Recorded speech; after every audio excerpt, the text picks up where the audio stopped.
Muy bien amigos, regresamos con más Mundo Ar-12 para seguir analizando la guerra de Estados Unidos e Israel contra Irán. En medio del conflicto, las apariciones públicas de Donald Trump se restringieron y se cuestionaba que el mandatario ni siquiera había aparecido para explicar los motivos de la guerra. Pero finalmente lo hizo, afirmando que habían aprovechado la última y mejor oportunidad para atacar antes de que Irán tuviera capacidades para hacerse intocable, y enumeró 4 objetivos, declarando que necesitaban destruir la capacidad de producción de misiles, aniquilar la marina, impedir que el principal patrocinador del terrorismo en el mundo desarrollara armas nucleares y asegurarse de que no pudiera seguir financiando y armando ejércitos terroristas fuera de sus fronteras, como Hamas en Gaza o Hezbollah en el Líbano. Asimismo, aumentó el tiempo que consideró necesario para cumplir los objetivos, previendo que necesitarían 4 o 5 semanas, pero aclaró que tenían capacidades para extenderlo mucho más, y advirtió que la gran oleada de ataques todavía no había sucedido y que lo grande vendría pronto, ya que ni siquiera habían comenzado a golpear fuerte. Asimismo, dijo que lo había sorprendido la reacción de los países árabes, ya que pedían involucrarse y pelear. Por último, no descartó el despliegue de fuerzas terrestres, sosteniendo que no tendría problemas si fuera necesario. Sin embargo, a pesar de las amenazas, el jefe del Consejo Supremo de Seguridad Nacional de Irán, Ali Larijani, descartó negociar con Estados Unidos y afirmó que se habían preparado para una guerra prolongada y que se iban a defender sin importar los costos. El presidente estadounidense Donald Trump expuso el lunes por primera vez una lista precisa de 4 objetivos para la guerra en Irán, en una declaración realizada en la Casa Blanca. Nuestros objetivos están claros. Primero, estamos destruyendo las capacidades de producción de misiles de Irán, y ustedes ven que eso está ocurriendo prácticamente cada hora, así como su capacidad de producir misiles completamente nuevos, y la verdad es que hacen misiles bastante buenos. Segundo, estamos aniquilando su marina. Ya hemos dejado fuera de combate 10 barcos. Están en el fondo del mar. Tercero, estamos asegurándonos de que el principal patrocinador del terrorismo en el mundo nunca pueda obtener un arma nuclear. Nunca va a tener un arma nuclear. Trump fijó como cuarto objetivo que Estados Unidos garantizará que el régimen iraní no pueda seguir armando, financiando y dirigiendo ejércitos terroristas fuera de sus fronteras, en referencia a los grupos armados vinculados a Teherán en Oriente Medio, como el Hezbollah libanés o el Hamas palestino. Y el gobierno de Donald Trump prometió mantener el rumbo, al tiempo que no descartó el despliegue de tropas en el terreno.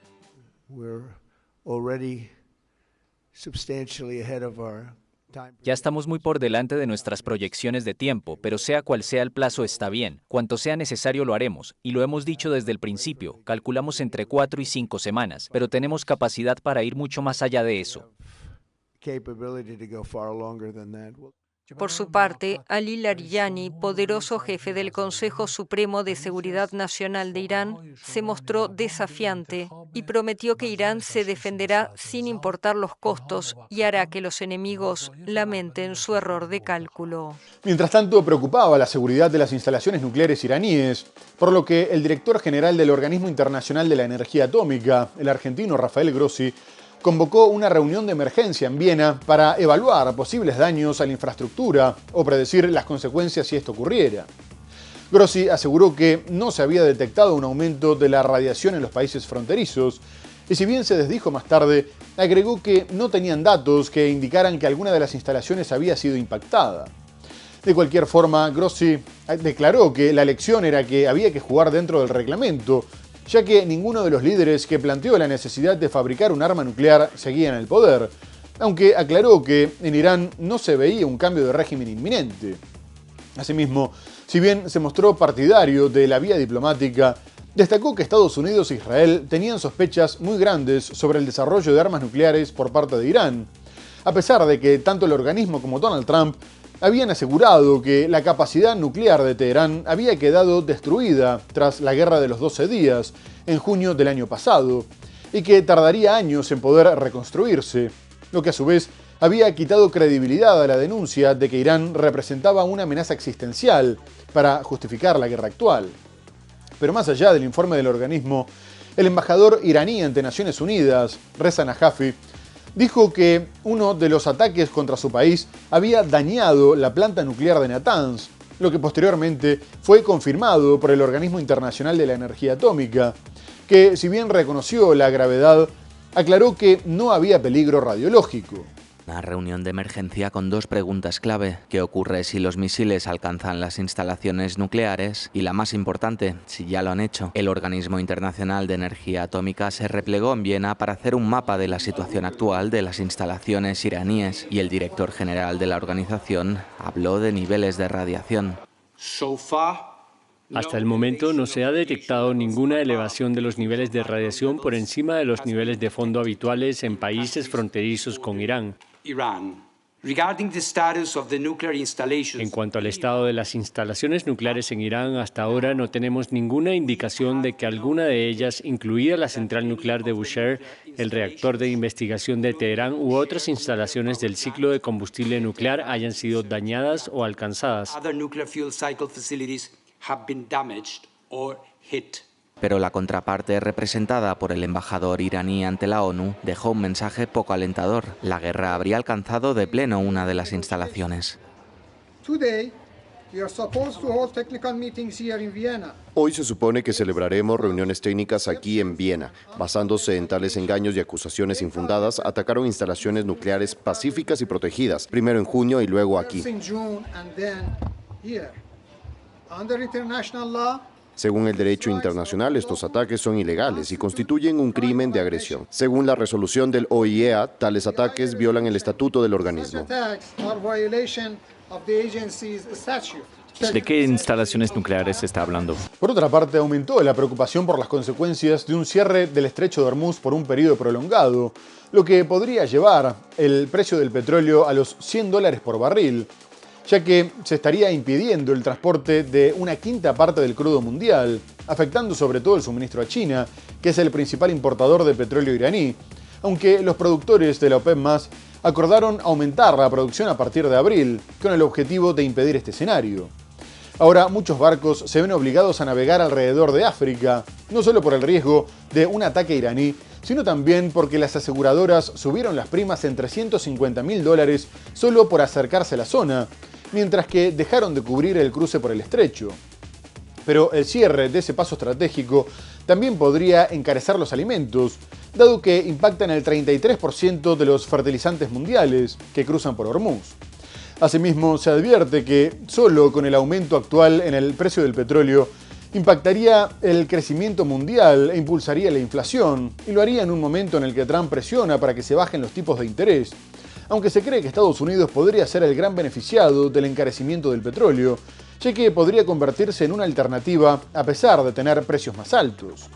No obstante, las encuestas muestran que la operación podría ser perjudicial para el republicano de cara a las elecciones de medio término de noviembre, pero este respondió que no le importaba, porque sentía que estaba haciendo lo correcto. La operación militar estadounidense-israelí contra Irán y las represalias de Teherán están perturbando el tráfico marítimo mundial, empezando por el de los petroleros. En el estrecho de Hormuz, arteria estratégica entre Irán y Omán, transita aproximadamente el 20% del petróleo consumido en el mundo. En este contexto, el barril de Brent del Mar del Norte se disparaba el lunes un 8,82% hasta $79,30, tras haber superado los $80 durante la jornada. Algunos analistas advierten sobre el riesgo de un tercer shock petrolero después de los de 1973 y 1979. Un escenario de $110 por barril es considerado creíble, aunque lejos de los más de $140 alcanzados en 2008. Pero el impacto va más allá del crudo. Alrededor del 33% de los fertilizantes mundiales, incluido el azufre y el amoníaco, transitan por Hormuz. Sin alternativa viable por tierra, el alza de los hidrocarburos amenaza con disparar también los precios agrícolas. La región produce además hasta 23 millones de toneladas anuales de polietileno, el 15% de la producción mundial. Los ataques ya afectaron infraestructuras clave en las exportaciones de este derivado del petróleo, como el puerto emiratí de Jebel Ali. Las principales navieras evitan la zona. Buques franceses permanecen bloqueados en el Golfo y gigantes como Maersk y CMA-CGM rodean ahora África, sumando miles de kilómetros y días de viaje. Ante la presión internacional que genera tener cerrado el estrecho de Hormuz, Donald Trump comunicó que Estados Unidos proporcionaría seguros a todo el comercio marítimo en el Golfo y que analizaba ordenar la escolta de los barcos petroleros, lo que sería una gran noticia para Teherán, dado que los barcos norteamericanos quedarían al alcance de los drones iraníes. Además, dijo que algunas autoridades iraníes estaban buscando abrir un canal de diálogo, pero que el tiempo de la negociación ya había pasado. Y agregó que habían destruido la armada, la fuerza aérea y los radares, por lo que ya no les quedaba nada. Por último, siguió intentando justificar las hostilidades y aseguró que estaba seguro de que Teherán iba a agredir primero, por lo que en realidad había sido él quien había obligado a Israel a ir a la guerra y no al revés. Mientras tanto, Israel lanzó una nueva ola de ataques en Teherán, apuntando contra la sede de la presidencia, el Consejo Supremo y la sede de la Asamblea de Expertos donde se iba a elegir al sucesor definitivo del ayatolá Ali Jamenei.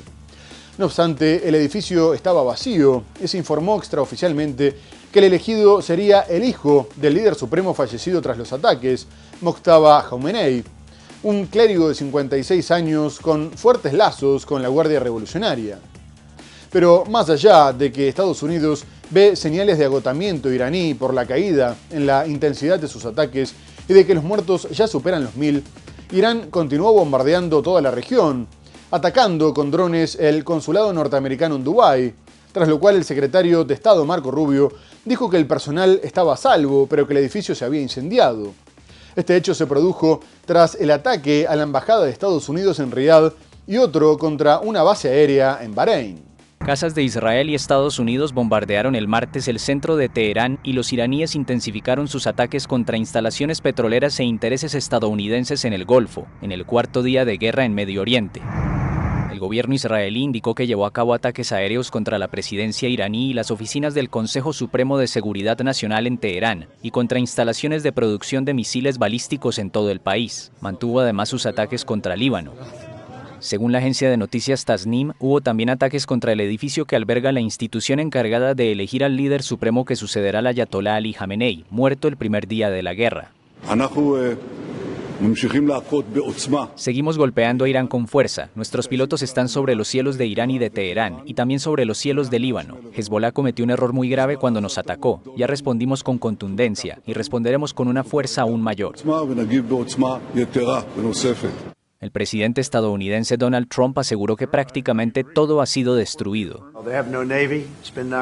No tienen armada, ha sido destruida. No tienen fuerza aérea, ha sido destruida. No tienen detección aérea, también ha sido destruida. Su radar ha sido destruido y casi todo ha sido destruido. La capital iraní se ha convertido en una ciudad fantasmal para los habitantes que no han escapado. Muchos han huido a la vecina Turquía.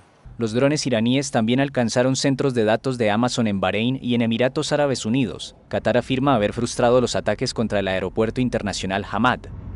La embajada estadounidense en Arabia Saudita también fue blanco de 2 drones iraníes que provocaron un incendio, obligándola a cerrar sus puertas, como ya lo hizo la embajada en Kuwait.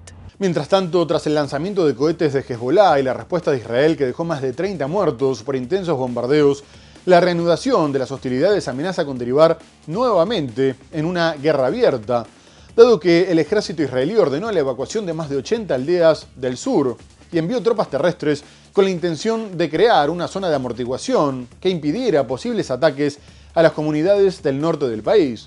Pero fueron recibidas con fuego intenso de drones, cohetes y disparos de milicianos, lo que provocó bajas israelíes, al tiempo que las autoridades de Hezbollah comunicaron que estaban listos para un enfrentamiento a gran escala.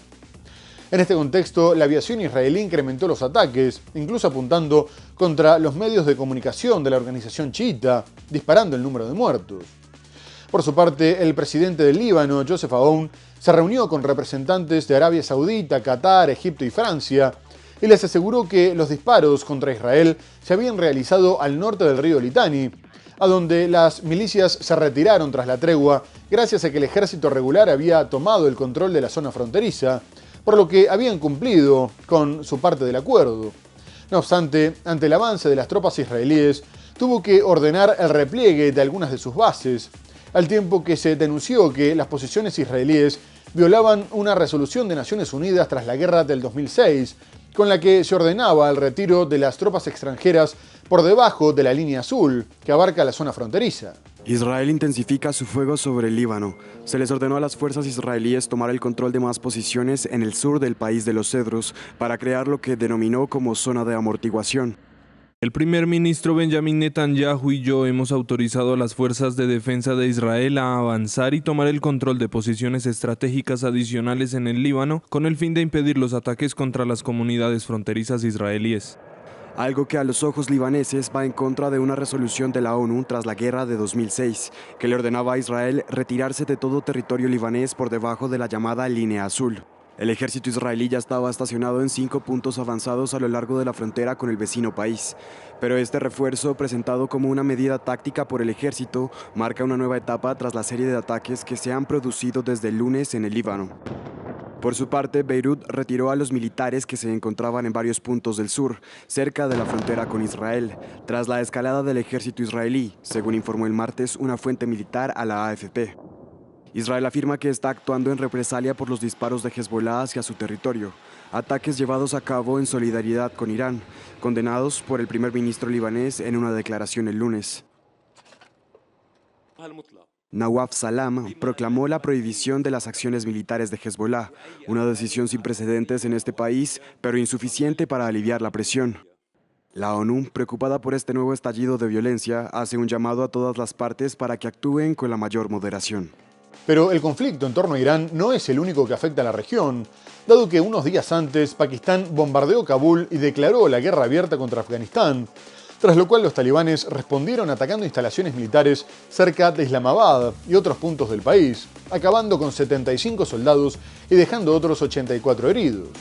El primer ministro pakistaní, Mohammad Sharif, justificó el inicio de la guerra denunciando que las autoridades afganas protegían a los talibanes pakistaníes que los atacaban continuamente, motivo por el cual había decidido bombardear los campamentos terroristas del otro lado de la frontera, rompiendo la tregua firmada en octubre del 2025, en la que los talibanes se habían comprometido a neutralizar los grupos insurgentes que operaban en su territorio, al tiempo que advirtió que tenían la capacidad de reducir a polvo cualquier ambición agresiva. Por ahora, los combates se llevan a cabo en la frontera, mientras que Pakistán informó que había bombardeado con aviones 50 objetivos, matando a más de 400 soldados, mientras Kabul intenta responder con su defensa antiaérea y niega tener tantas bajas. Asimismo, se advierte sobre el agravamiento de la situación de los refugiados, dado que Pakistán albergaba millones de afganos que ahora están obligados a retornar a su país, que está sumido en el hambre y no tiene la infraestructura necesaria para recibirlos, y con el cierre de los pasos fronterizos dejó de recibir suministros básicos, por lo que intentó desviar sus rutas comerciales hacia Irán, lo que también se complica en medio de la guerra. Un paso más en un conflicto latente. El gobierno de Pakistán ha declarado la guerra abierta a Afganistán y ha publicado imágenes de la última serie de ataques aéreos contra objetivos en la capital, Kabul. En este hospital de la provincia de Nangarhar, los médicos afganos atienden a los heridos. Autoridades locales afirman que un mortero impactó en un campamento que albergaba a personas que regresaban de Pakistán, hiriendo a 7. Durante décadas, Pakistán fue el aliado más cercano de los talibanes afganos. Fue Islamabad la que contribuyó al nacimiento y auge de los talibanes a principios de los 90, como una estrategia que le daba profundidad estratégica en su rivalidad con India. Ahora, Pakistán, un país con armas nucleares, pasó de ser patrocinador a enemigo de los talibanes. En la frontera, ambos ejércitos afirman haber matado a decenas de soldados en la última escalada. El jueves, el ejército afgano proporcionó imágenes de sus fuerzas en combate, afirmando que habían capturado varias posiciones, aunque el video no pudo ser verificado de manera independiente. Queridos compatriotas, en respuesta a los recientes ataques aéreos llevados a cabo por las fuerzas pakistaníes en Nangarhar y Paktia, esta noche a las 8 han comenzado intensos ataques en las provincias de Nangarhar y Kunar. Manténgannos en sus oraciones. Esto se produce tras una serie de ataques aéreos pakistaníes esta semana. La situación se ha deteriorado desde octubre con enfrentamientos fronterizos, ataques aéreos y atentados suicidas con bombas, como el que causó decenas de muertos en Islamabad a principios de febrero. Pakistán acusa a los talibanes de no actuar contra los grupos militantes que llevan a cabo estos atentados, acusaciones que Kabul niega. Y en medio de la tensión mundial por la agresiva política exterior de Estados Unidos tras los ataques contra Venezuela e Irán, también aumentó la preocupación en torno a Cuba, sobre todo después de que Donald Trump amenazara con una toma de control amistosa de la isla, destacando que estaban pasando por grandes problemas y que estaban manteniendo conversaciones con sus autoridades. Mientras tanto, Cuba sufrió un apagón récord tras desconectar al 64% del territorio, después de registrar un déficit histórico de generación por el bloqueo petrolero norteamericano, a pesar de que Estados Unidos alivió parcialmente la situación al permitir la venta de petróleo y gas después de que se advirtiera que el bloqueo estaba provocando una crisis humanitaria. No obstante, el Departamento del Tesoro aclaró que los hidrocarburos tendrían que ser destinados exclusivamente a los ciudadanos y a las empresas privadas y que tendrían que partir desde territorio norteamericano.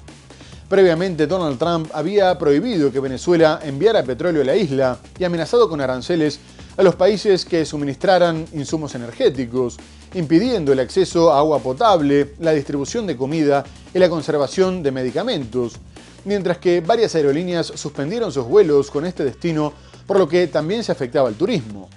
De esta manera, Estados Unidos sigue intentando desestabilizar al gobierno de Miguel Díaz-Canel, que ya venía padeciendo una crisis de escasez e inflación, mientras que el Producto Interno Bruto cayó 15 puntos en los últimos 3 años y se percibe un aumento de la inseguridad.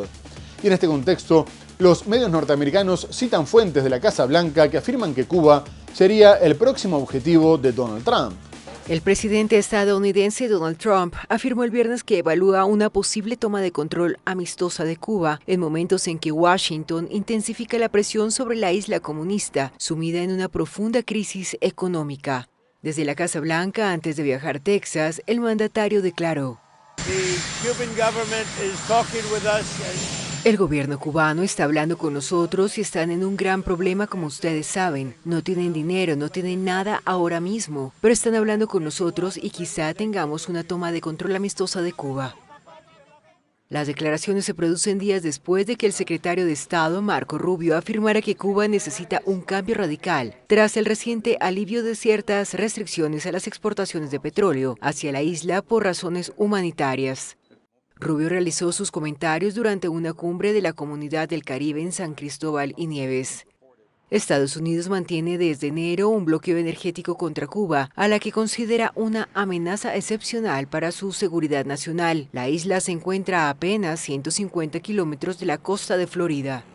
Según el Miami Herald, al margen del encuentro, funcionarios estadounidenses cercanos al secretario de Estado se reunieron con Raúl Rodríguez Castro, nieto del ex líder cubano Raúl Castro, considerado una figura influyente pese a no ocupar cargo oficial. Axios había informado previamente sobre contactos entre Rubio y Rodríguez Castro. El canciller cubano Bruno Rodríguez había viajado a Moscú en un intento de conseguir apoyo urgente en plena crisis energética.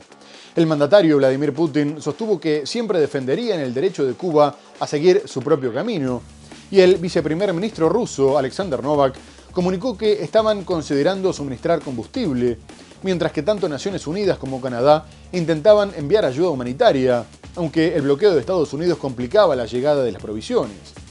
Pero más allá de la crisis, la tensión con Estados Unidos aumentó tras el intercambio de disparos entre la Guardia Costera cubana y una lancha rápida proveniente de Florida. El Ministerio del Interior informó que la lancha entró en aguas territoriales sin identificarse y cuando fue interceptada comenzaron a disparar, por lo que respondieron matando a 4 de los agresores y otros 6 resultaron heridos. Las intenciones terroristas fueron reconocidas por los detenidos, cubanos residentes en Estados Unidos con historial delictivo, 2 de los cuales eran buscados por terrorismo. A su vez, las autoridades informaron que la lancha estaba cargada con fusiles de asalto, armas cortas, chalecos antibalas, miras telescópicas y explosivos artesanales. El secretario de Estado norteamericano Marco Rubio dijo que no se iban a guiar por las declaraciones del gobierno cubano y que iban a hacer su propia investigación, pero la isla afirmó que acordaron cooperar en la investigación y que ya mantenían contactos con Estados Unidos, al tiempo que el presidente Miguel Díaz-Canel advirtió que se defenderían ante cualquier agresión. La Habana afirmó el jueves que Washington está dispuesto a colaborar en la investigación sobre el enfrentamiento entre guardacostas cubanos y una lancha proveniente de Estados Unidos que dejó 4 muertos. Desde el primer momento, y habiéndose detectado que el medio naval procedía del territorio de Estados Unidos, las autoridades cubanas han mantenido comunicación sobre este intento terrorista con sus contrapartes estadounidenses, incluyendo el Departamento de Estado y el Servicio de Guardacostas. Cuba denunció el miércoles que 10 personas armadas fueron interceptadas en sus aguas territoriales cuando intentaban infiltrarse en la isla con fines terroristas, en un contexto de crecientes tensiones con Estados Unidos.